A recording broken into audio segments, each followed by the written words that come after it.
Guys, tignan nyo itong nabili ko sa Lazada. Unbox natin guys. Ano to eh? Panglagay ko sa windshield.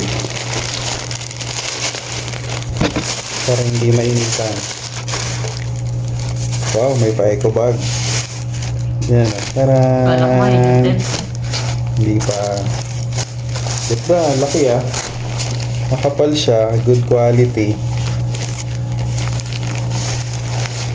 Yan, sana magtagal. Pero testing natin sa labas.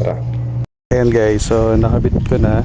Ganyan itsura niya. So sa windshield, sa labas siya. Tapos, hindi siya basta liliparin ng hangin kasi may cover dito sa side mirror. Tapos may magnet siya dito. May didikit siya sa hood. At meron siya ditong back up. Ito, parang tenga. Ipitin sa pinto. Ayan. So, hindi na maingitan.